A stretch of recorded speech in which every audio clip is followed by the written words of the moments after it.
Hi guys. So பார்த்தீங்கன்னா எப்படி எல்லா நோட்டிஃபிகேஷன், அதாவது என்னோடய சேனலில் இருக்கிற எல்லா நோட்டிஃபிகேஷனும் வரணும் அப்படின்னு பார்ப்போம். ஏன்னா எல்லோரும் சப்ஸ்கிரைப் மட்டும் பண்ணி வச்சுருங்க. சப்ஸ்கிரைப் மட்டும் பண்ணி வச்சா மட்டும் பார்த்தாதுங்க. அந்த பெல் ஐக்கன் கிளிக் பண்ணிட்டு ஆல் என்ற ஒரு அதை கிளிக் பண்ணணும். ஓகேவா? ஸோ அது ஒரு சில பேருக்கு தெரியலை. நம்ம சொன்னால் தெரியாது. ஒரு சில பேருக்கு தெரியும், ஒரு சில பேர் தெரியாது. ஸோ அவங்களுக்கான ஒரு வீடியோ தான். தெரியாத இருக்காங்களே, அவங்களுக்கான வீடியோ தான் இது.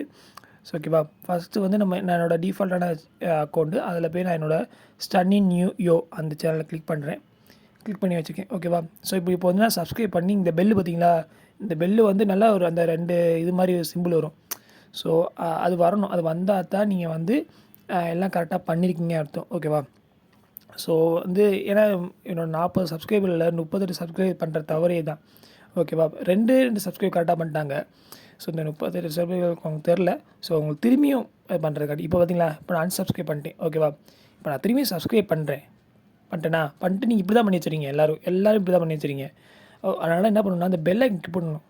பெல் ஐக்கன் கிளிக் பண்ணிவிட்டு ஓகேவா, கிளிக் பண்ணி இந்த மேலே ஆல் இருக்குது பார்த்தீங்களா, அந்த ஆளை கிளிக் பண்ணால் தான் உங்களுக்கு நோட்டிஃபிகேஷன் ஃபுல்லாக வரும். ஓகேவா? ஸோ அப்படி பண்ணால் தான் என்னோடய வீடியோ ஃபுல்லாக உங்களுக்கு வரும். சரிங்களா? ஸோ இதை மட்டும் மறக்காமல் பண்ணிடுங்க.